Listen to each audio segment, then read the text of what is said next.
देखोगे वालों और कैसे कांपे बदन सटाटो खाको हेरे वालों मैं तो लंका जाऊं भाई पिण जोर झिलो हतनाए देख मोकू के साम लगाई धनस को डांट जरा तू लीजो मैं थोड़ी देर में आऊं या कू नीचे मत धरे दीजो बासु के वालों ने उठेवे तू बेगो आजो भैया मेरा थाम धनस को लेवे ओ लीला त्रिलोकी की न्यारी बाकी डटे नहीं के साम तो हंसू किस्सा सौरे अगाड़ी रावण पे शाम करने बैठ गया और भोले शंकर ने धनुष को कंधे में टांग लिया। सो घनी देर हो गई पेशाम बढ़ती ही जा रही है रुकने का कोई काम नहीं और किसी के पीड़ हो रही है। कैसे सब भोले शंकर बोले रे भैया बहुत देर हो गई मेरी गैया भी आगे निकल गई और तेरे धनुष में भी वजन बढ़ता जा रहा है या तो धनुष को थाम ले नहीं तो मैं नीचे पटक दूंगा पर थोड़ी सी गमक खा जा।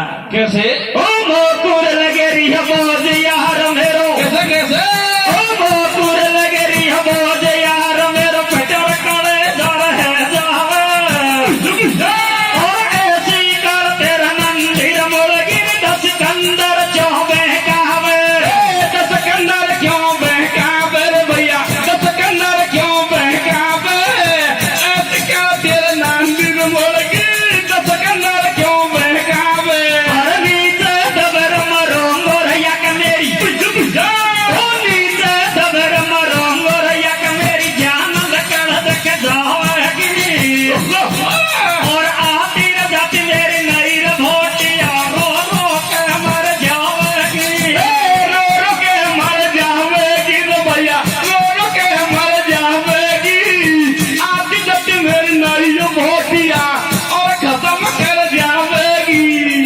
तेरी सी लुगाई जाने अरे तू थोड़ी सी गम खा जा कैसे और मानो मोगे सानियार ने कल्ली छाती कर जा खानू कल्ली करूं देख नस फट रही कंधा की कैसे बाकी डटी नहीं पेशा में खोली है जाने मोरियो बांधा के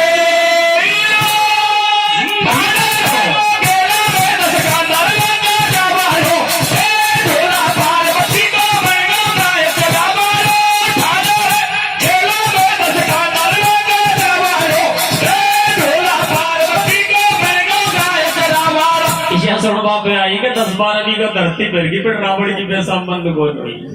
सो भोले शंकर ने धनुष को जमीन पर पटक दिया और 1 2 3 हो गए अंतर ध्यान हो गए। जैसे ही धनुष को जमीन पर पटका रावण की पेशाब बंद हो गई। विचार किया है जाने दीजिए कितना सा धनुष है अरे कैलाश पर्वत के सहित उठाया तो अब क्या छोड़ने वाला हूँ। रावण ने अपने आप को संभाला और धनुष उठाने के लिए पूरी ताकत लगाई सो धनुष वज्र का हो गया एक बाल तक नहीं सरक पाया। विचार किया शायद सुबह भरे पेट से था अब पेशाब के जरिए पेट खाली हो गया तो पहले लंका जाकर पेट भरूंगा और बाद में धनुष को उठाकर ले जाऊंगा। सो रावण छोड़कर चला गया। ईश्वर की कृपा होती है। राजा जनक भ्रमण करने के वास्ते सोनभद्र नदी के किनारे पहुंचे और जैसे ही धनुष से भेंट हुई आवाज हुआ रे राजन धनुष को उठाओ तुम्हारा कल्याण होगा।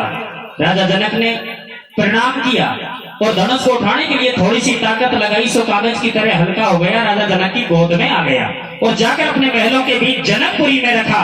जिस जगह रख दिया उस जगह वज्र का हो गया।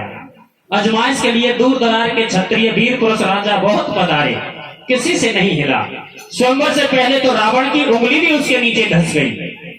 एक दिन राजा जनक बैठे बैठे विचार करते हैं भगवान ये धनुष मेरे लिए क्यों दिया इस धनुष से मेरा क्या संबंध है और जैसे धनुष मुझे दिया मुझे आभास हुआ तुम्हारा कल्याण होगा लेकिन आज तक मेरा कोई कल्याण नहीं हुआ ऐसा सोच ही रहे थे।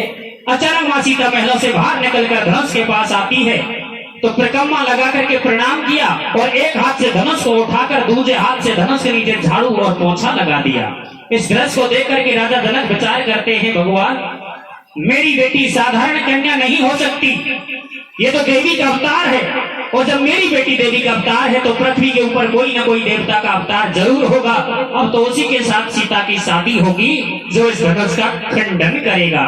राजा जनक ने स्वयंवर रच दिया। कैसे रावण छोड़ लंग कूदायो सोनभद्र के भयो किनारे जनक राज घर लायो रचो स्वयंवर देख आट बाकी रघुवर ने तोड़ी और बरमाला दई डार मली जब सीता के जोड़ी ठाडो रे गोगेला में दस कांदर लांगा जावालो झोला पार्वती गोबन गो गाय जलावालो ठाडो रे केला में दस कांदर लांगा जावालो झोला पार्वती गोबन गो गाय जलावालो।